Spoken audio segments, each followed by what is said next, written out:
Hello बच्चों, जय हिंद। कल हम लोगों ने कंप्लीट कर लिया था लाइफ प्रोसेस का जो इंट्रोडक्शन वाला पार्ट था। उसमें हम लोगों ने ये देखा था कि लाइफ प्रोसेस क्या होता है, मेंटेनेंस प्रोसेस है हमारी बॉडी में। साथ में हमने ये डिफाइन किया था साथ में मिलके कि how we can decide whether something is alive. तो कोई चीज अगर अलाइव है उसको डिसाइड करने के लिए हमको कैसे पता चलता है कोई जिंदा है? On the basis of molecular movement. इसके तहत मूवमेंट हम लोगों ने दो तरह के पढ़े, एक विजिबल मूवमेंट पढ़ा, एक नॉन विजिबल मूवमेंट पढ़ा। इसके साथ एक मूवमेंट पढ़ा ग्रोथ रिलेटेड मूवमेंट और नॉन ग्रोथ रिलेटेड मूवमेंट। इसके साथ में हमने ये देखा कि जब हमको अपने बॉडी में मेंटेनेंस प्रोसेस को परफॉर्म करना है तो हमारे सामने क्या ऑप्शन है कि हमको एनर्जी की रिक्वायरमेंट होती है। एनर्जी हमको कहां से मिलती है? न्यूट्रिशन से मिलती है। इसके बाद अगर एक बार हमको एनर्जी मिल गई तो अब दूसरा इंपॉर्टेंट काम हमको क्या है? न्यूट्रिशन के बाद अब हमको एनर्जी रिलीज करवानी है। एनर्जी रिलीज करवानी है फूड से। तो यहाँ पे किसका कॉन्सेप्ट आता है? यहाँ पे कॉन्सेप्ट आता है रिस्पायरेशन का। रिस्पायरेशन के बाद हम लोगों ने क्या पढ़ा था? रिस्पायरेशन के बाद हम लोगों ने अगली चीज पढ़ी थी ट्रांसपोर्टेशन की, क्योंकि हमको चीजों को ट्रांसपोर्ट भी करना है। और लास्ट में हम लोगों ने पढ़ा था कि जो वेस्ट प्रोडक्ट निकलेगा उसको हम लोग बॉडी के बाहर निकालेंगे, उसको हम लोग क्या बोलते हैं? डिजेशन बोलते हैं। आज हम लोग स्टार्ट करते हैं अगला टॉपिक न्यूट्रिशन, और आज कोशिश करेंगे न्यूट्रिशन इन प्लांट कंप्लीट कर ले, और नेक्स्ट लेक्चर में न्यूट्रिशन इन एनिमल के बारे में पढ़ेंगे। तो अगला टॉपिक हम लोगों का क्या है? यहाँ पे न्यूट्रिशन है। ठीक है, न्यूट्रिशन। अब इंपॉर्टेंट क्या है न्यूट्रिशन के बारे में? लास्ट टाइम आप लोगों ने देखा था कि न्यूट्रिशन क्या होता है। Nutrition is a process by which energy is release from the food. यानी कि न्यूट्रिशन एक ऐसा प्रोसेस है जिससे एनर्जी कहां से निकलती है? फूड से निकलती है। लेकिन हमको न्यूट्रिशन की रिक्वायरमेंट किस वजह से होती है, तो इसके बारे में बात करते हैं। तो सबसे पहले हमको न्यूट्रिशन क्यों चाहिए? सबसे पहला न्यूट्रिशन हमको क्यों चाहिए? तो इसका सबसे पहला आंसर क्या है कि वी नीड टू परफॉर्म, या इसको बोल सकते हैं to perform various activity. To perform various activity. NCERT कहती है हमको न्यूट्रिशन क्यों चाहिए? To perform various activity. जब हम दुनिया भर के काम को परफॉर्म करते हैं तो हमको उसके लिए क्या चाहिए? न्यूट्रिशन चाहिए। दूसरा न्यूट्रिशन क्यों चाहिए? To maintain the state of a body. State of a body, इसका क्या मतलब है? इसका ये मतलब समझो कि हमको न्यूट्रिशन दो वजह से चाहिए। सबसे पहला, अगर हम कोई काम कर रहे हैं तो हमको न्यूट्रिशन जरूरत पड़ती है, हमको एनर्जी की जरूरत पड़ती है। दूसरा, अगर हम काम नहीं भी कर रहे हैं, यानी कि घर में सो रहे हैं या फिर कोई काम नहीं कर रहे हैं, आइडल बैठे हुए हैं, तो जिस स्टेट में आप हो उस स्टेट को मेंटेन करने के लिए भी हमको किसके रिक्वायरमेंट होती है? न्यूट्रिशन की। तो न्यूट्रिशन हमको दो वजह से चाहिए। पहली वजह क्या है? टू परफॉर्म वेरियस एक्टिविटी, अलग अलग काम को करने के लिए हमको न्यूट्रिशन चाहिए। दूसरा क्या है? To maintain the state of body, यानी कि जिस अवस्था में आप हो उस अवस्था को मेंटेन करने के लिए हमको क्या चाहिए? न्यूट्रिशन चाहिए। अब आगे क्वेश्चन क्या आता है कि सोर्सेस क्या है न्यूट्रिशन के, है ना? तो अगला क्वेश्चन हमारे सामने क्या निकलता है? Sources of nutrition. न्यूट्रिशन के हमारे पास सोर्सेस क्या है? तो सबसे पहला सोर्स हमारे पास न्यूट्रिशन का क्या है? इनऑर्गेनिक। और दूसरा सोर्स क्या है? ऑर्गेनिक। तो पहला सोर्स हमारे पास न्यूट्रिशन का क्या है? Inorganic source. इनऑर्गेनिक सोर्स, ठीक है, इनऑर्गेनिक सोर्स। और दूसरा सोर्स क्या है? Organic source. Organic source. पूरी एनसीईआरटी चल रही है, ठीक है। तो न्यूट्रिशन का हमारे पास दो सोर्स है, organic source, inorganic source. Inorganic source में क्या होता है? ध्यान से देखो, इनऑर्गेनिक सोर्स में या इनऑर्गेनिक सोर्स से न्यूट्रिशन लेते कौन है? तो इससे न्यूट्रिशन लेने का काम करते हैं प्लांट करते हैं, बीजीए करते हैं, ब्लू ग्रीन एल्गी, जिनको हम लोग क्या बोलते हैं? साइनोबैक्टीरिया बोलते हैं, ठीक है। तो इनऑर्गेनिक सोर्स से न्यूट्रिशन कौन लेते हैं? प्लांट लेते हैं, ब्लू ग्रीन एल्गी लेते हैं, यानी कि साइनोबैक्टीरिया। ये कैसे लेते हैं? कार्बन डाइऑक्साइड प्लस वाटर को किसमें कन्वर्ट कर लेते हैं? C6H12O6, यानी कि ग्लूकोज में कन्वर्ट कर लेते हैं। एक चीज आपको और समझना है, प्लांट फूड किस फॉर्म में आपको यहां बनाता हुआ दिख रहा है? ग्लूकोज के फॉर्म में, ठीक है। प्लांट खाना ग्लूकोज के फॉर्म में बनाता है। लेकिन इंपॉर्टेंट क्या है? ये जितना फूड बनाते हैं उसको तुरंत स्टोर, मतलब तुरंत उसको यूज नहीं करने पाता। तो अब क्या करेगा? खाना स्टोर कर लेगा। तो प्लांट खाना किस फॉर्म में बनाता है? ग्लूकोज के फॉर्म में। लेकिन ट्रांसफर किस फॉर्म में करता है? ट्रांसफर करता है सुक्रोज के फॉर्म में। और इसको स्टोर किस फॉर्म में करता है? स्टोर करता है इसको स्टार्च के फॉर्म में। तो ये चीज आपको समझना है। प्लांट क्या करता है, इनऑर्गेनिक सोर्स से खाना बनाता है, कार्बन डाइऑक्साइड प्लस वाटर से क्या बना लेगा, ग्लूकोज। और किसकी हेल्प से, यहां पे इसकी हेल्प करता है सनलाइट, और सनलाइट को ट्रैप करने का, पकड़ने का काम कौन करता है, क्लोरोफिल। क्लोरोफिल, इससे क्या बन जाता है, ग्लूकोज बन जाता है। ग्लूकोज प्लांट खाना किस फॉर्म में बनाता है, ग्लूकोज के फॉर्म में। ट्रांसफर किस फॉर्म में करता है, सुक्रोज के फॉर्म में। स्टोर किस फॉर्म में करता है, स्टार्च के फॉर्म में। और ये जो सुक्रोज और स्टार्च है ये क्या है, कॉम्प्लेक्स कार्बोहाइड्रेट। कॉम्प्लेक्स कार्बोहाइड्रेट, ठीक है। यहां पे सुक्रोज स्टार्च कॉम्प्लेक्स कार्बोहाइड्रेट है, जबकि ग्लूकोज क्या है, ये है सिंपल कार्बोहाइड्रेट। ये है सिंपल कार्बोहाइड्रेट। और ये वाला क्वेश्चन जो BHU CHS होता है 10th के बाद होता है, उसमें ये क्वेश्चन पूछा गया और कई कॉम्पिटिटिव एग्जाम में पूछा जाता है। प्लांट खाना किस फॉर्म में बनाता है, ग्लूकोज के फॉर्म में। ट्रांसफर किस फॉर्म में करता है, सुक्रोज के फॉर्म में। स्टोर किस फॉर्म में करता है, स्टार्च के फॉर्म में। सुक्रोज स्टार्च क्या है, कॉम्प्लेक्स कार्बोहाइड्रेट है, जबकि ग्लूकोज क्या है, सिंपल कार्बोहाइड्रेट है। अब ऑर्गेनिक सोर्स क्या है, इसके बारे में समझते हैं, ठीक है। तो ऑर्गेनिक सोर्स से न्यूट्रिशन कौन लेते हैं, हेट्रोट्रॉप्स। हेट्रोट्रॉप्स, ठीक है। इनऑर्गेनिक सोर्स से न्यूट्रिशन कौन ले रहा था, ऑटोट्रॉप्स ले रहे थे, ठीक है। कौन ले रहा था यहां से न्यूट्रिशन, ऑटोट्रॉप्स ले रहे थे। जबकि ऑर्गेनिक सोर्स से न्यूट्रिशन कौन लेगा, हेट्रोट्रॉप्स लेगा। यहां तक बात समझ में आई।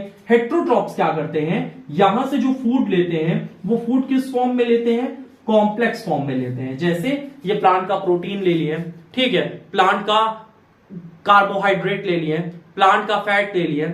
समझ बात आई। हेट्रोट्रॉप्स डायरेक्टली या इनडायरेक्टली कहां से फूड लेते हैं, इनऑर्गेनिक सोर्स से, यानी कि ऑटोट्रॉप से फूड लेते हैं। लेकिन ये प्लांट का प्रोटीन यूज नहीं कर सकते हैं, तो प्रोटीन को किसमें कन्वर्ट करते हैं, अमीनो एसिड में। और अमीनो एसिड में कन्वर्ट करने के बाद फिर उसको अपने वाले प्रोटीन में कन्वर्ट कर लेते हैं। यहां तक बात समझ में आ रही है। तो हेट्रोट्रॉप्स करते क्या है, कॉम्प्लेक्स सब्सटेंस को किसमें कन्वर्ट करते हैं, सिंपल फॉर्म में कन्वर्ट करते हैं, ठीक है। किसमें कन्वर्ट करते हैं, सिंपल फॉर्म में। तो हेट्रोट्रॉप्स क्या करते हैं, कॉम्प्लेक्स सब्सटेंस को सिंपल फॉर्म में कन्वर्ट करते हैं। लेकिन ऐसे कन्वर्ट नहीं हो जाएगा, ये कन्वर्ट होता है किसकी हेल्प से, एंजाइम की हेल्प से, ठीक है। और एंजाइम क्या होता है, enzymes are the biological catalyst. Enzymes are the biological catalyst. Biological catalyst, enzymes are the biological catalyst which increase the rate of reaction, which increase the rate of reaction, ठीक है। तो यहां पे आपको समझना है, यहां पे क्या समझना है कि यहां पे जो ऑर्गेनिक सोर्स होता है उससे हेट्रोट्रॉप न्यूट्रिशन लेते हैं, और ये कॉम्प्लेक्स सब्सटेंस को किस में कन्वर्ट करते हैं, सिंपल फॉर्म में कन्वर्ट करते हैं। और कॉम्प्लेक्स से सिंपल फॉर्म में कन्वर्ट करने के लिए हमको अलग अलग एंजाइम्स की जरूरत पड़ती है।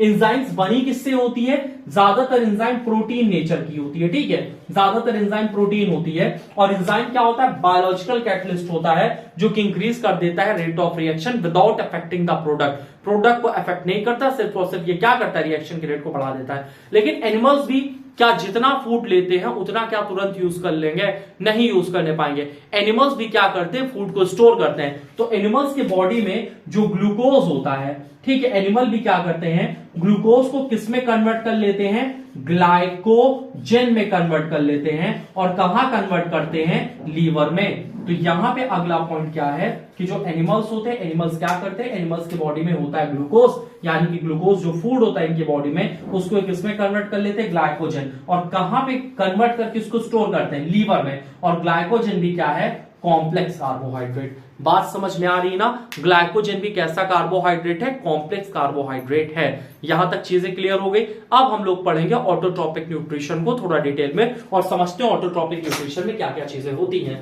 इसको नोट कर लो, इसके बाद इसको रफ करते हैं और आगे समझते हैं ऑटोट्रॉपिक न्यूट्रिशन। थोड़ा सा हम लोग डिटेल में समझेंगे कि ऑटोट्रॉपिक न्यूट्रिशन में क्या क्या होता है, ठीक है। तो स्टार्ट करते हैं अगला ऑटोट्रॉपिक न्यूट्रिशन, और इसको थोड़ा सा हम लोग डिटेल में जानने की कोशिश करेंगे। स्टार्ट करते हैं अगला। यहां तक बात समझ में आए कि नहीं, प्लांट खाना किस फॉर्म में मतलब बनाता है, ग्लूकोज के फॉर्म में। ट्रांसफर किस फॉर्म में करता है, सुक्रोज के फॉर्म में। स्टोर किस फॉर्म में करता है, स्टार्च के फॉर्म में। ये चीज भूलना नहीं है, ये चीज इंपॉर्टेंट है, क्योंकि ये क्वेश्चन बेसिकली किए क्या जाते हैं, ये सब क्वेश्चन पूछे जाते हैं। अगला टॉपिक हम लोग समझने जा रहे हैं autotrophic mode of nutrition. Autotrophic mode of nutrition, mode of nutrition. Autotrophic mode of nutrition में क्या होता है? ऑटो का मतलब होता है सेल्फ, और न्यूट्रिशन का और ट्रॉफिक का क्या मतलब होता है? नरिशमेंट या न्यूट्रिशन या नरिशमेंट। ठीक है, तो ये खुद को न्यूट्रिशन दे देते हैं। ठीक है, और ऑटोट्रॉपिक क्या करते हैं? ऑटो का मतलब खुद को और न्यूट्रिशन का मतलब खुद को न्यूट्रिशन। तो ऑटोट्रॉपिक क्या होते हैं? ये अपना खाना खुद से बना लेते हैं। तो ऑटोट्रॉपिक क्या होते हैं? Prepare their food by themselves. ठीक है, ऑटोट्रॉप्स क्या करते हैं? अपना खाना खुद से बना लेते हैं। अब जो ऑटोट्रॉप होते हैं दो तरह के होते हैं, एक फोटो ऑटोट्रॉपिक होते हैं, फोटो ऑटोट्रॉपिक, और दूसरा होता है केमो ऑटोट्रॉपिक। केमो ऑटोट्रॉपिक पढ़ना है नहीं पढ़ना फर्जी है, लेकिन थोड़ा सा क्लासिफिकेशन में था तो जान लो। केमो ऑटोट्रॉप अपना खाना कहां से बनाते हैं? केमिकल सोर्स है, इसमें कुछ बैक्टीरिया आते हैं।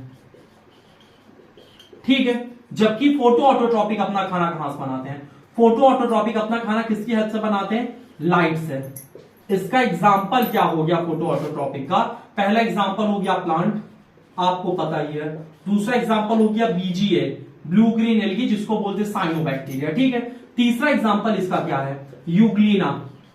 अब यूग्लिना का थोड़ा सा एक्सेप्शनल केस है। क्या एक्सेप्शनल केस है? समझो, यूग्लिना जो है ऑटोट्रॉपिक भी है और हेट्रोट्रॉपिक भी है। अब ऑटोट्रॉपिक हेट्रोट्रॉपिक यूग्लिना कैसे होता है? यूग्लिना ऑटोट्रॉपिक कब होता है? In presence of sunlight Euglena क्या होता है? ऑटोट्रॉपिक होता है। जबकि in absence of sunlight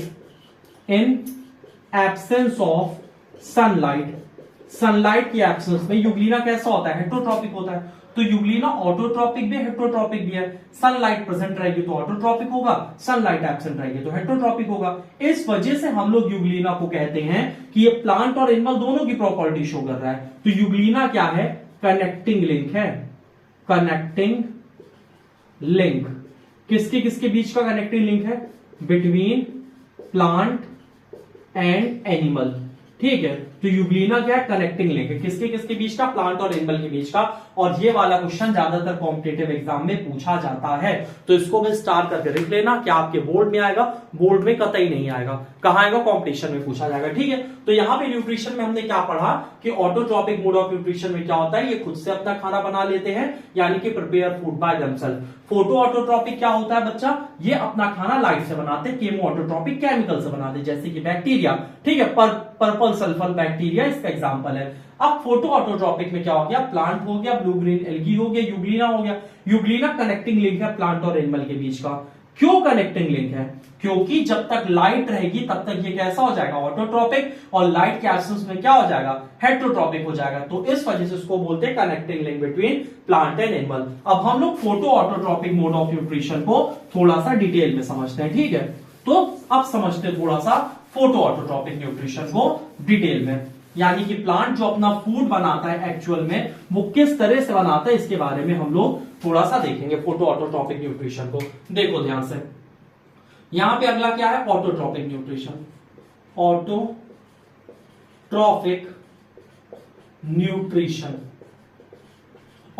nutrition में फोटो ऑटोट्रॉपिक की बात करते हैं, लेकिन एनसीईआरटी सीधे ऑटोट्रॉपिक बोली है। इसमें ऑटोट्रॉपिक मोड ऑफ न्यूट्रिशन क्या होता है? It is the mode of nutrition जिसमें कि प्लांट अपना फूड प्रिपेयर करता है।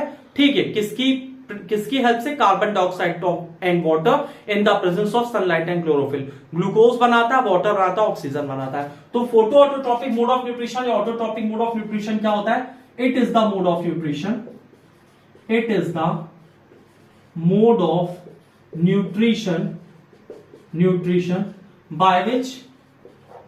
by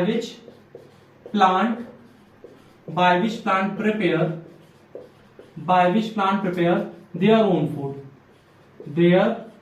own food with the help with the help of carbon dioxide plus water in the presence of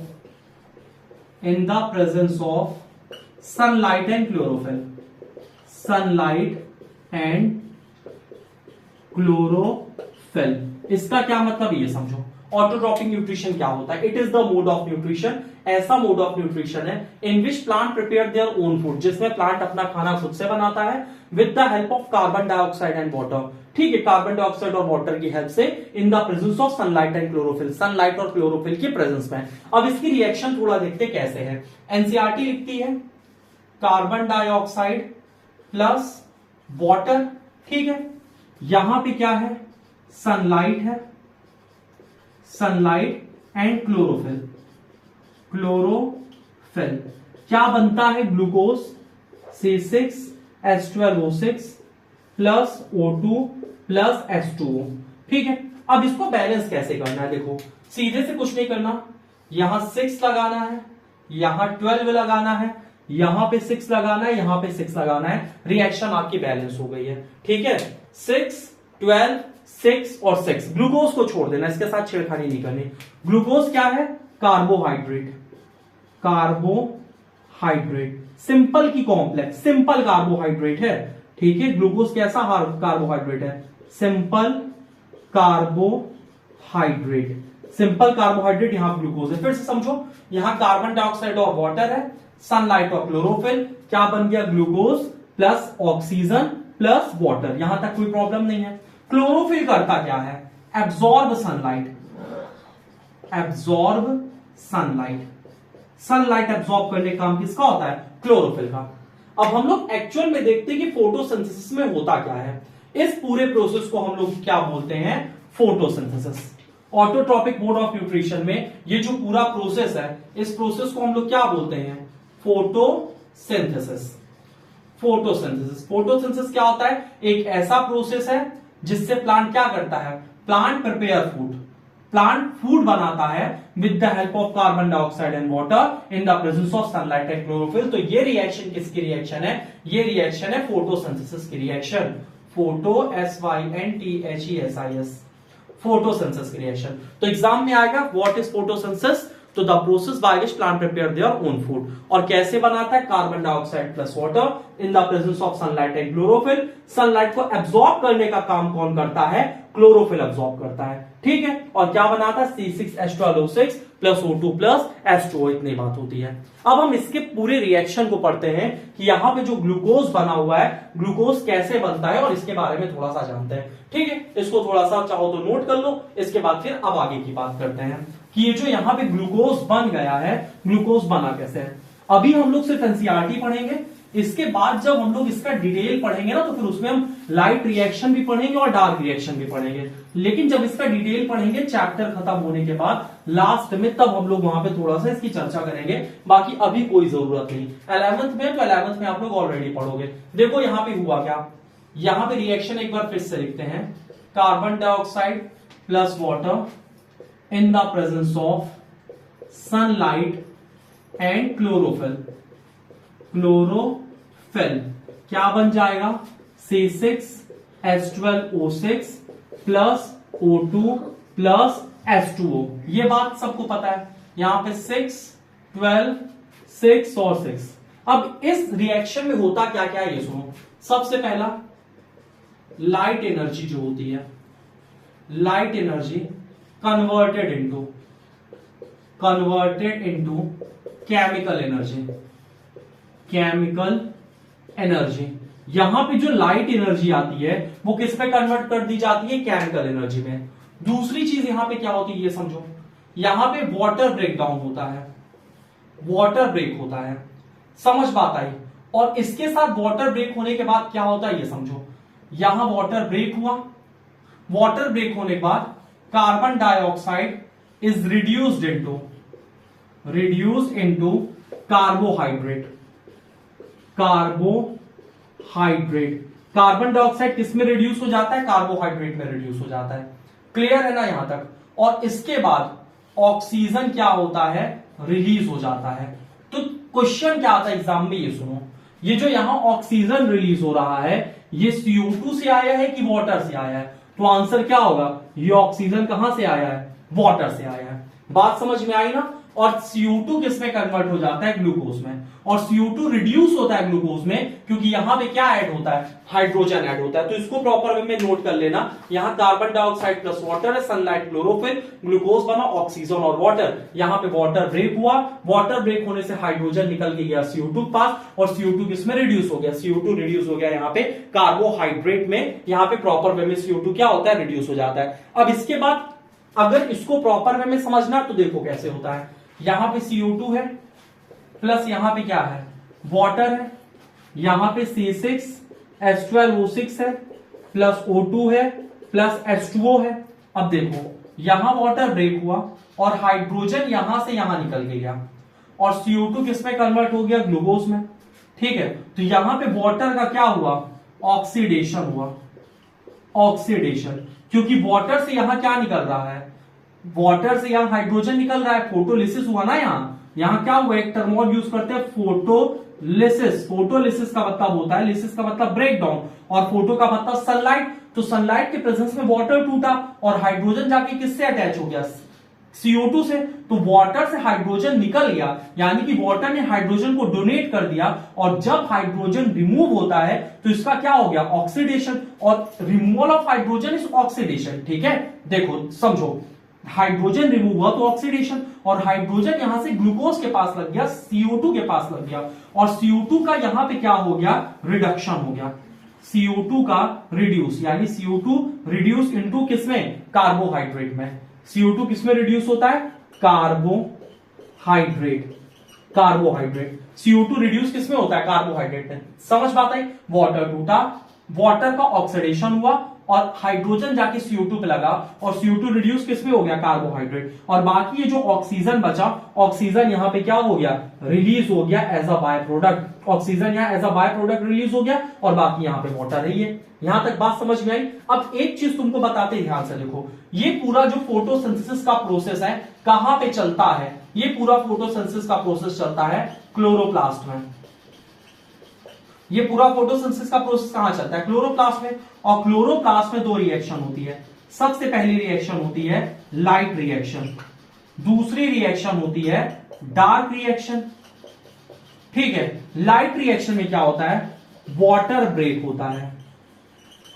ठीक है, और डार्क रिएक्शन में क्या होता है, ग्लूकोज फॉर्म होता है, ग्लूकोज फॉर्म होता है। समझ बात आई, लाइट रिएक्शन में क्या होता है, वाटर ब्रेक होता है, डार्क रिएक्शन में क्या होता है, ग्लूकोज फॉर्म होता है। और ग्लूकोज फॉर्मेशन कहां होता है, स्ट्रोमा। डार्क रिएक्शन होता है स्ट्रोमा में, और लाइट रिएक्शन कहां पे होता है, लाइट रिएक्शन होता है थैलेक्वाइड या ग्रेना, ग्रेना में होता है। बात समझ में आई ना, फिर से समझो, ये जो फोटोसिंथेसिस का प्रोसेस चलता है कहां चलता है, क्लोरोप्लास्ट में चलता है। ठीक है, प्लास्टिड होता है, प्लास्टिड पे क्लोरोप्लास्ट, क्रोमोप्लास्ट, ल्यूकोप्लास्ट। तो ये प्रोसेस कहां चलता है फोटोसिंथेसिस का, क्लोरोप्लास्ट में चलता है। यहां लाइट रिएक्शन होती है, वाटर ब्रेक होता है, कहां ब्रेक होता है, ग्रेना में ब्रेक होता है।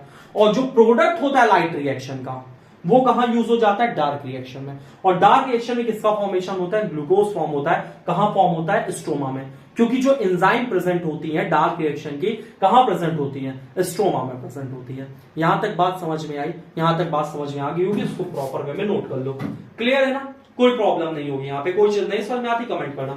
अब इसके बाद अब इसके आगे का प्रोसेस थोड़ा सा बताते हैं कि डिजर्ट प्लांट का थोड़ा सा स्पेशल केस होता है। ठीक है, डिजर्ट प्लांट कैसे प्लांट होते हैं, कैंप प्लांट होते हैं। डिजर्ट प्लांट को कैंप प्लांट भी हम लोग बोलते हैं। बस इतना ही जान लो भी कैंप प्लांट, बाकी की डिटेल 11th में हम लोग समझेंगे जब रिस्पायरेशन पढ़ेंगे, रिस्पायरेशन और फोटोसिंथेसिस इन हायर प्लांट पढ़ेंगे तो वहां पे हम लोग पढ़ लेंगे। तो थोड़ा सा हम लोग यहाँ स्पेशल केस देखते हैं, कैसे प्लांट का देखते हैं, डिजर्ट प्लांट का। तो यहां पे जो डिजर्ट प्लांट होता है इसकी खासियत क्या है ये समझो। डिजर्ट प्लांट कैंप प्लांट होता है, कैंप प्लांट, और ये कैंप प्लांट अपने आप को अडेप्ट कर लेता है। किस लिए अडेप्ट करता है, सो दैट इट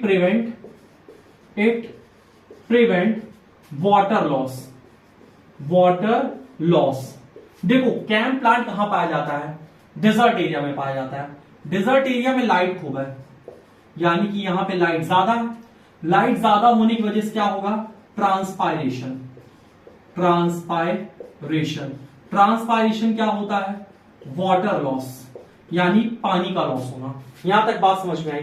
जबकि दूसरी तरफ अगर हम बात करें, यहां पे कमी किस चीज की? वाटर, यानी वाटर की यहां पे क्या है? कमी है। समझ पाता है? डेजर्ट प्लांट, कैंप प्लांट होता है, अडेप्ट इस तरह से होता है जिससे कि प्रिवेंट कर सके वाटर लॉस को।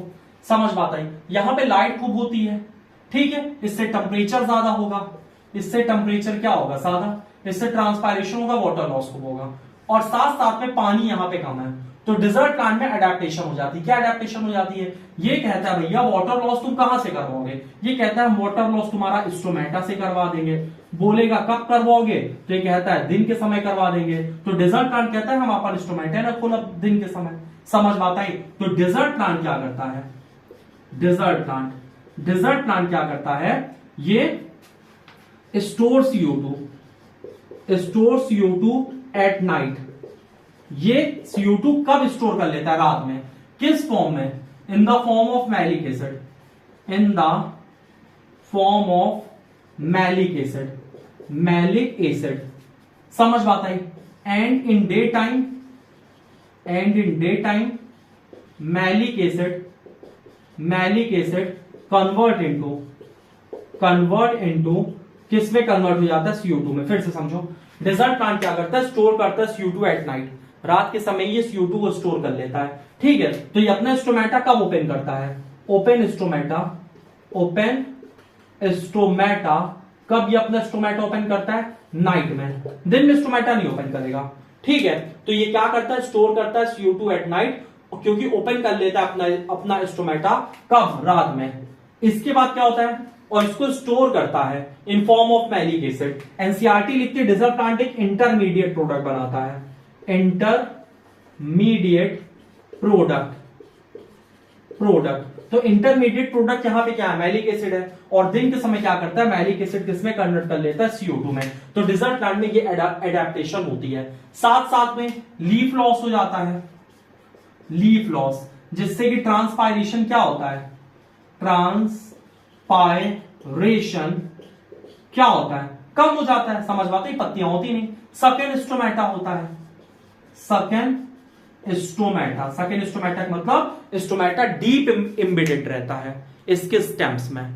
और साथ साथ में फ्लैशी स्टेम होती है। फ्लैशी स्टेम, जैसे कैक्टस वगैरह में देखो, उसको कभी काटो तो अंदर हल्का सा फ्लैशी होता है, गीला गीला सा होता है, जिसमें कि वाटर स्टोर करता है। रूट्स बड़ी होती हैं, ठीक है। रूट्स बड़ी होने से क्या फायदा होता है? जिससे कि वो पानी आसानी से एब्सॉर्ब कर सके। तो यहां तक चीजें आपको समझ में आ गई होंगी, क्लियर है? तो डिजर्ट प्लांट कैसा प्लांट होता है? कैंप प्लांट होता है। अब आगे की बात करते हैं हम लोग और उसको थोड़ा समझते हैं, ठीक है। अब आगे हम लोग ये समझेंगे प्लांट को किन किन चीजों की जरूरत होती है। यानी कि प्लांट में भी हम लोगों ने क्या पढ़ा? प्लांट को कार्बन डाइऑक्साइड चाहिए, ठीक है, क्लोरोफिल चाहिए, सनलाइट चाहिए। तो हमारे सामने ये क्वेश्चन आता है कि भैया प्रूफ कर दो प्लांट को ये सारी चीजें चाहिए। बहुत अच्छी बात है, चाहिए तो प्रूफ करो ना कि प्लांट को ये सारी चीजें चाहिए। तो अब अगला टॉपिक अगर हम बात करें तो प्लांट को यहां क्या चाहिए? प्लांट को किस चीज की नीड होती है?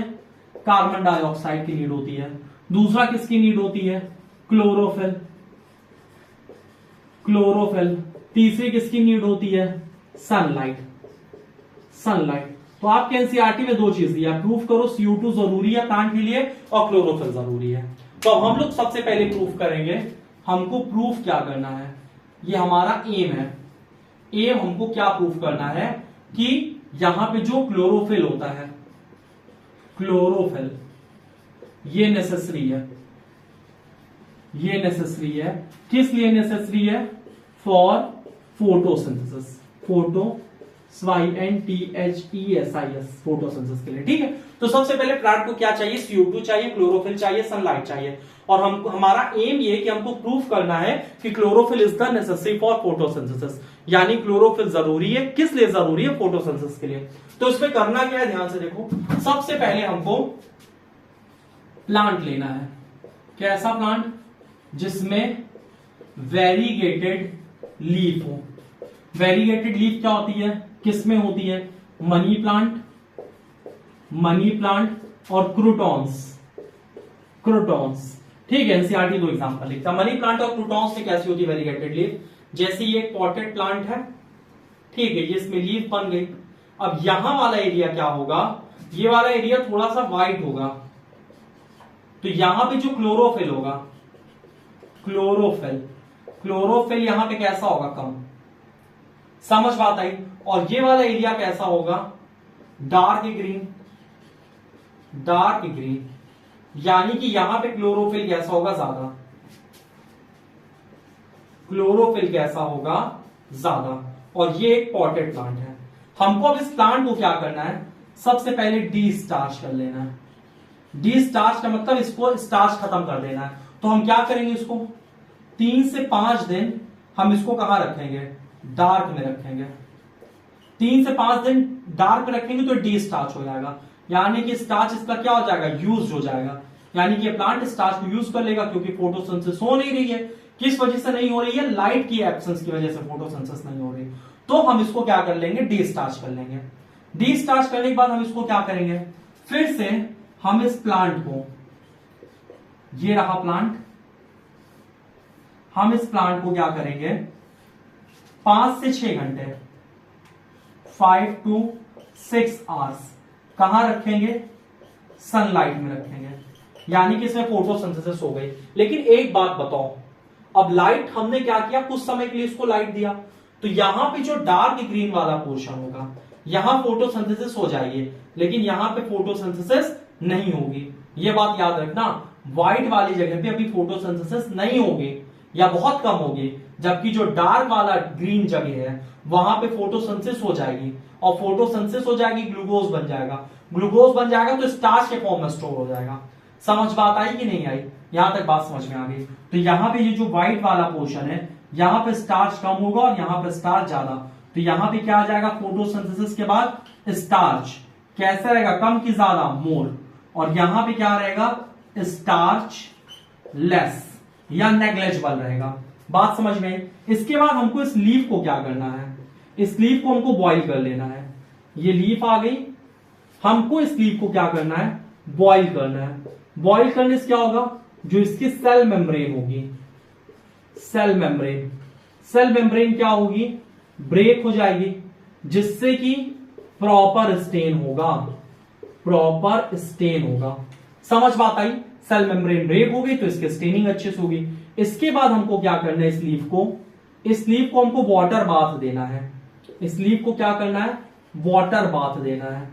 वाटर बाथ किसमें देना है, अल्कोहल में। क्यों देना है, टू रिमूव क्लोरोफिल, ताकि इससे क्या हट जाए, बाहर क्लोरोफिल हट जाए, तभी तो आयोडीन का टेस्ट अच्छा आएगा। फिर इसके बाद इस लीफ को हमको क्या करना है, इस लीफ पे हमको टेस्ट करना है। अच्छा, क्लोरोफिल रिमूव हो जाएगा तो लीफ कैसी हो जाएगी, कलरलेस। अब हमको क्या करना है, इस लीफ पे हमको टेस्ट करना है। किसका टेस्ट करना है, आयोडीन टेस्ट। और आयोडीन की एक खासियत है कि इन प्रेजेंस ऑफ स्टार्च ये कैसा हो जाता है, ब्लू ब्लैक। तो हम लोग यहां पे क्या डालेंगे, आयोडीन हम लोग यहां पे ड्रॉपर से यूज करेंगे। ठीक है, ये ड्रॉपर है, ड्रॉपर से हमने क्या यूज किया, आयोडीन इसमें डाला। आयोडीन जब डालेंगे तो यहां पे जो ये वाला पोर्शन होगा, ये क्या हो जाएगा, ब्लू ब्लैक, और ये वाले पोर्शन में नो चेंज। यानी कि ये आयोडीन का टेस्ट यहां पे कैसा आएगा, पॉजिटिव आएगा, और यहां पे आयोडीन का टेस्ट कैसा आएगा, निगेटिव आएगा। किसका टेस्ट, आयोडीन टेस्ट निगेटिव आएगा। इससे ये प्रूफ हो जाता है, क्या प्रूफ होता है, कि क्लोरोफिल जरूरी है। किस चीज के लिए जरूरी है, फोटोसिंथेसिस के लिए। क्योंकि यहां क्लोरोफिल कम था तो यहां फोटोसिंथेसिस नहीं हुई, तभी तो स्टार्च का टेस्ट नहीं आया। और ये वाला पोर्शन ग्रीन था, यहां क्लोरोफिल खूब थी, तो यहां ब्लू ब्लैक टेस्ट दे दिया इसने, आयोडीन का टेस्ट दे दिया। तो इससे प्रूफ हो जाता है कि chlorophyll is necessary for the photosynthesis. यहां तक बात समझ में आई? फिर से समझो, प्लांट नीड्स CO2, क्लोरोफिल और सनलाइट। हमको ये प्रूफ करना है, पहले हमको प्रूफ करना है क्लोरोफिल जरूरी है फोटोसिंथेसिस के लिए। तो हमको वेरीगेटेड डीप ले लेनी है, जो कुछ जगह व्हाइट रहती है, कुछ जगह डार्क ग्रीन रहती है। ऐसी पत्ती कहां मिलेगी? मनी प्लांट में, क्रोटॉन्स में। मनी प्लांट वही प्लांट है इसको कहते भैया के घर से चुरा लाओ, तुम्हारे घर में पैसे पेड़ लग जाए। समझ बात है। इसके बाद आपको क्या करना है? पॉटेड प्लांट लेना है। पॉटेड प्लांट, मनी प्लांट मान लो आपने ले लिया, इसको डिस्चार्ज करना है। डिस्चार्ज करने के लिए क्या करना पड़ेगा? 3 से 5 दिन तक डार्क में रख दो, जिससे कि ये फोटोसिंथेसिस नहीं करेगा, तो जो भी इसके पास मतलब स्टार्च है, जो भी फूड है, वो उसको इस्तेमाल कर लेगा। इसके बाद इसको 5 से 6 घंटे कहां रखना है? सनलाइट में रखना है, या 3 से 5 घंटे कर दो, ठीक है। 3 से 5 घंटे इसको कहां रखना है? सनलाइट में रखना है, जिससे कि जो इसका डार्क पोर्शन होगा वो फोटोसिंथेसिस कर लेगा। लेकिन जहां पे ये ग्रीन पोर्शन, जहां पे क्लोरोफिल कम है, वहां पे क्या होगा? अच्छा, स्टार्च मोर कहां पे है? जहां पे डार्क ग्रीन है, डार्क ग्रीन। और स्टार्च लेस कहां है? जहां पे लाइट ग्रीन है, लाइट ग्रीन। या वो वाला पोर्शन समझ लो थोड़ा व्हाइट है। समझ बात आई? तो यहां पे लाइट ग्रीन वाले पोर्शन में स्टार्च कम होगा और डार्क ग्रीन वाले में स्टार्च खूब होगा। स्टार्च लेस का मतलब नेग्लिजिबल रहेगा। इसके बाद इसको बॉइल करना है, जिसके इसकी सेल मेम्ब्रेन ब्रेक हो जाए और अच्छे से क्या पहुंच जाए वहां तक? अच्छे से स्टेन पहुंच जाए। इसके बाद इसको वाटर बाथ देना है अल्कोहल में, जिससे कि क्लोरोफिल खत्म हो जाए और ये कलरलेस हो जाए और हमको अच्छे से कलर का डिफरेंस पता चल सके। फिर आयोडीन टेस्ट करना है। ब्लू ब्लैक कौन सी जगह हो जाएगी? जो डार्क ग्रीन होगी। और जो जगह हल्का व्हाइट होगी, जहां क्लोरोफिल कम होगा, वहां पे आयोडीन का टेस्ट कैसा का? निगेटिव। इससे एक्टिविटी से या इस एक्सपेरिमेंट से ये प्रूफ होता है कि यहां पे जो क्लोरोफिल है, chlorophyll is necessary for the photosynthesis. Chlorophyll बहुत जरूरी है। किस लिए जरूरी है? फोटोसिंथेसिस के लिए। इसको नोट करो, फिर आगे की बात हम करते हैं, ठीक है। इसको प्रॉपर वे में नोट कर लो। अब अगली चीज हमको क्या प्रूफ करना है? क्लोरोफिल की जगह हमको क्या प्रूफ करना है? CO2 प्रूफ करना है। CO2 is necessary for photosynthesis. हमको क्या लेना है? फिर से पॉटेड प्लांट ले लेना है, ठीक है। तो इसको अब हम लोग रफ करते हैं और इसके बाद फिर आगे चीज समझते हैं। अगली चीज हमको क्या लेना है? फिर से हमको पॉटेड प्लांट ले लेना है। लेते हैं फिर पॉटेड प्लांट फिर से एक बार। ये रफ हो गया। अब हम लोग लेने जा रहे हैं पॉटेड प्लांट।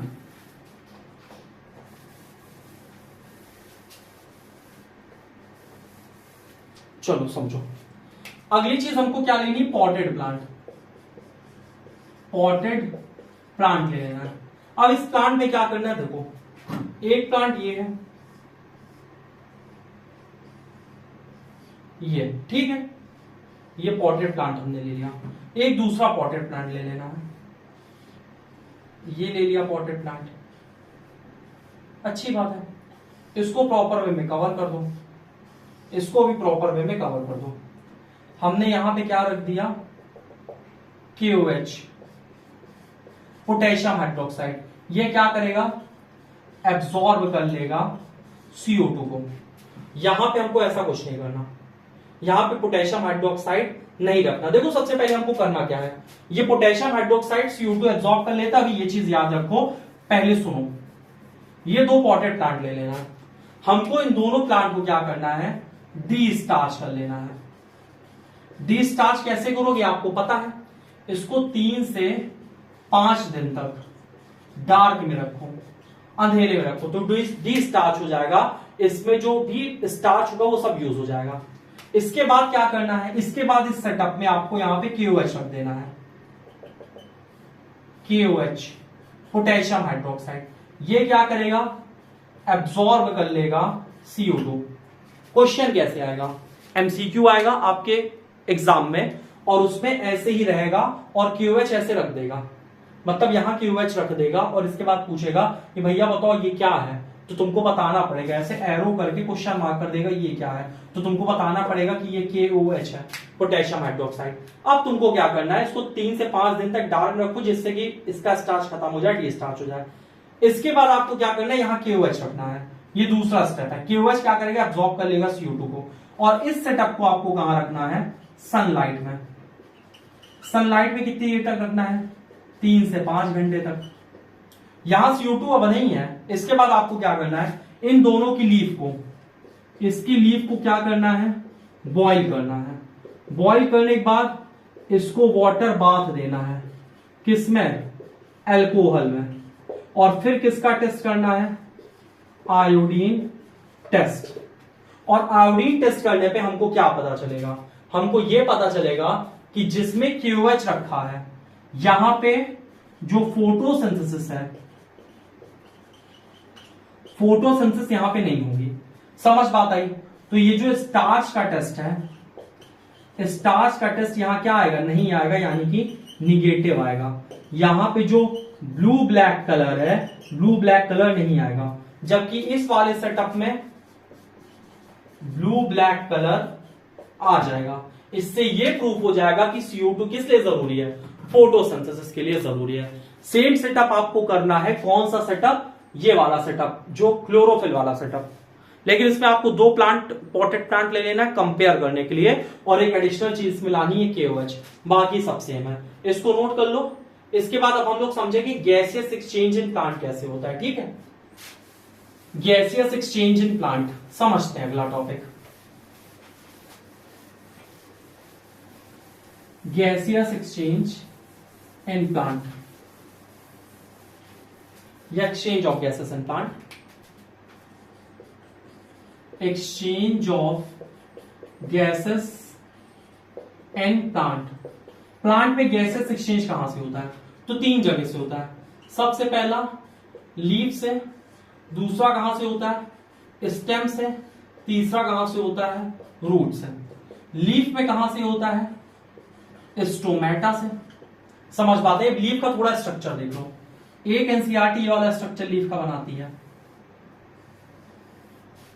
ठीक है, कुछ इस तरह से है, इसको समझ लेना। इसको बोलती है लैमिना या लीफ ब्लेड। ये किस काम में आता है लैमिना या लीफ ब्लेड, ये एक्सपोज करता है लीफ को और रिसीव करता है सनलाइट, जिससे कि ज्यादा से ज्यादा फोटोसिंथेसिस हो सके। ठीक है, इसके बाद कुछ ऐसा स्ट्रक्चर होता है। ठीक है, और यहां पे ऐसा स्ट्रक्चर होता है। इसके बाद देखो ये क्या है, मिडरिब।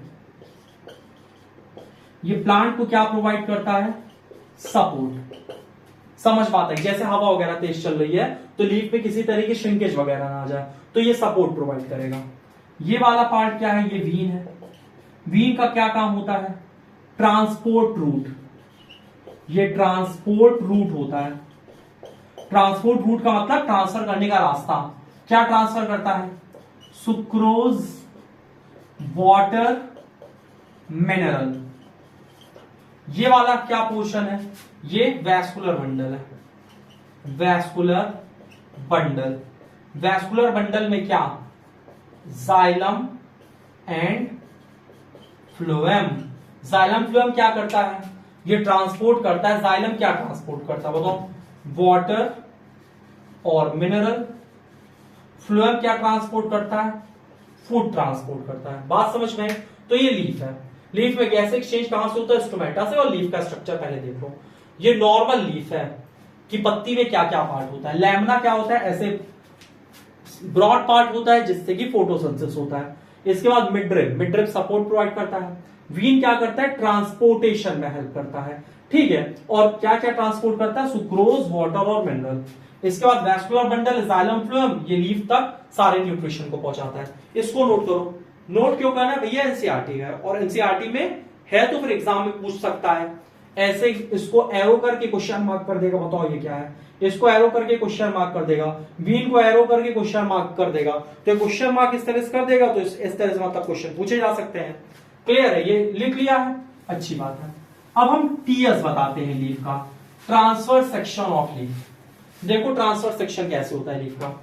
सबसे पहले लीफ का जब भी आप टीएस देखोगे यानी ट्रांसफर सेक्शन देखोगे तो यहां पे क्या मिलेगा आपको, moist cuticle. Moist cuticle, moist cuticle क्या करती है, वाटर लॉस को प्रिवेंट करती है, कम करती है। इसके बाद प्लांट की फेवरेट लेयर, फेवरेट कौन सी है, epidermis, protective layer, upper epidermis. इसी तरह नीचे लेयर होती है, ये क्या है, वो अपर एपिडर्मिस है, तो ये वाली लोअर एपिडर्मिस हो जाएगी, लोअर एपिडर्मिस। इसके बाद यहां पे ऐसे सेल्स होते हैं, ठीक है, इनके बीच में ऐसे स्ट्रक्चर होते हैं, साइड साइड पे ये ऐसा स्ट्रक्चर है। इसके बाद ये ऐसा स्ट्रक्चर फॉर्म हो रहा है, ठीक है, इस तरह से ये स्ट्रक्चर बन गया, फिर ये स्ट्रक्चर बन गया, फिर ये स्ट्रक्चर बन गया। इसका नाम है प्लेसिडा पैरेन्काइमा। समझ पाता है? इसके बाद कुछ ऐसा स्ट्रक्चर यहां पे फॉर्म होता है,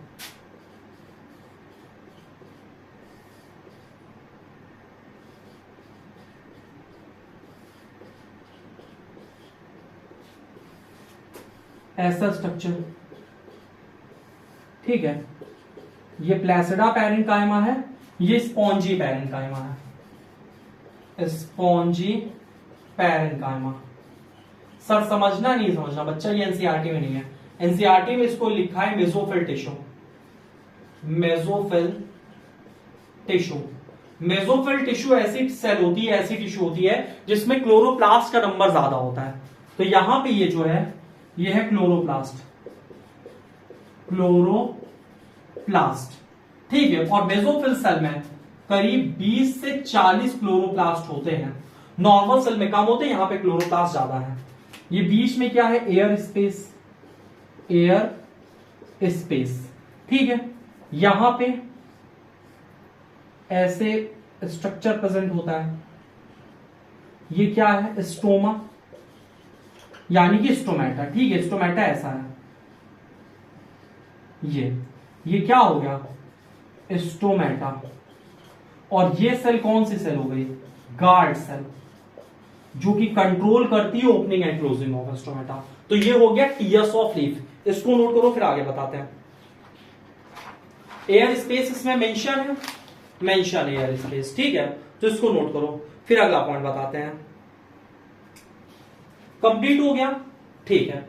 अब हम लोग थोड़ा सा स्ट्रक्चर समझते हैं स्टोमेटा का। स्टोमेटा का स्ट्रक्चर आ भी सकता है एग्जाम में, ठीक है। तो ध्यान से देखो स्टोमेटा कैसे बनता है। अब स्टोमेटा बनाने के लिए क्या करना है? प्रॉपर वे में देखो, यहां पे ऐसे गार्ड सेल बना लेना, ठीक है, अच्छी बात है। ये फॉर्म हो गया आपका गार्ड सेल। गार्ड सेल के बाद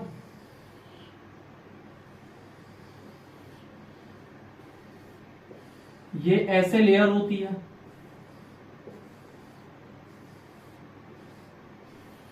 ठीक है। ये क्या? Epidermis, epidermis. ये क्या है? Stoma, stomata. ये सिंगुलर और प्लूरल का खेल है, ठीक है। ये क्या है? Guard cell, guard cell. Guard cell क्या करता है? कंट्रोल करता है, control opening and closing of stomata. Guard cell क्या करता है? कंट्रोल करता है। क्या कंट्रोल करता है? Opening and closing of stomata. इसके बाद यहां पे ऐसे स्ट्रक्चर है, इस स्ट्रक्चर को क्या बोलते हैं? Chloroplast, chloroplast. और एक चीज और यहां पे एनसीईआरटी मेंशन करती है कि इसकी आउटर वॉल थिन होती है और इनर वॉल थिक होती है। तो यहां पे इसकी आउटर वॉल है, आउटर वॉल कैसी है? थिन। और ये वाली वॉल है inner wall, inner wall, inner wall कैसी है? थिक। तो ये बन गया स्टोमेटा। फिर से देखो, ये एपिडर्मिस है, कोई दिक्कत नहीं। ये स्टोमेटा की आउटर वॉल है, कैसी है? थिन है, क्लियर है। इसके बाद ये गार्ड सेल है, गार्ड सेल के अंदर एक क्लोरोप्लास्ट है। ये स्टोमा है यानी स्टोमेटा। ये इनर वॉल है, इनर वॉल थिक है। और यहां गार्ड सेल क्या करता है? कंट्रोल करता है opening and closing of stomata. जब भी वाटर, मतलब गार्ड सेल ओपन कब होता है? गार्ड सेल ओपन कब होता है? जब वाटर प्रेजेंट होता है। और जब वाटर यहां पे कम होता है तो जो गार्ड सेल होता है ये क्लोज हो जाता है, और गार्ड सेल से क्या होता है, गैसियस एक्सचेंज होता है। बात समझ में आई? जब स्टोमेटा में वाटर जाता है तो स्टोमेटा स्वेल कर जाता है, स्वेल करने से क्या होता है, स्टोमेटा ओपन हो जाता है, और जब लूज करता है वाटर तो श्रिंक कर जाता है। जब पानी कम होता है तो स्टोमेटा श्रिंक कर जाता है, और जब पानी ज्यादा होता है तो स्टोमेटा ओपन हो जाता है, ठीक है, जिससे कि ट्रांसपायरेशन होता है और गैसेस एक्सचेंज भी हो जाता है। तो ये स्ट्रक्चर हो गया आपके स्टोमेटा का, इसको प्रॉपर वे में नोट करो, फिर आगे बताते हैं। ये ओपन स्टोमेटा का स्ट्रक्चर है। आउटर वॉल कैसी होती है, थिन, इनर वॉल कैसी होती है, थिक, एनसीईआरटी का है, इसको रफ कर देते हैं। अब आगे की बात करते हैं, ध्यान से देखो। तो पहली चीज हमने क्या पढ़ी, gaseous exchange in plant. Leaf से क्या होता है, लीफ मतलब लीफ में स्टोमेटा होता है और यहां से गैसियस एक्सचेंज होता है, गैसियस एक्सचेंज। स्टेम में कहां से होता है, लेंटिसल्स, लेंटिसल्स। लेंटिसल्स कैसे होता है, ऐसे होता है स्टेम। स्टेम के अंदर की ये जो टिश्यू होती है, ये सेल होती है, ये डेड सेल होती है, डेड सेल, और इनका काम क्या होता है, मैकेनिकल सपोर्ट, मैकेनिकल सपोर्ट। और इसके सरफेस पे जो सेल होती है यहां पे, ये सब सेल कैसी होती हैं, लिविंग सेल। तो यहां पे ऐसे स्ट्रक्चर होते हैं, यानी कि अगर आप सही से स्टेम देखोगे तो स्टेम में आपको ऐसे स्ट्रक्चर दिखेंगे, ऐसा स्ट्रक्चर। इसी स्ट्रक्चर को क्या बोलते हैं हम लोग, लेंटिसल्स। यहां पे जो सेल्स होती है वो लूज अरेंज होती हैं। यहां सेल कैसे अरेंज होती हैं, लूज अरेंज होती हैं, जिससे कि आसानी से क्या हो जाता है, गैसियस एक्सचेंज आसानी से हो जाता है।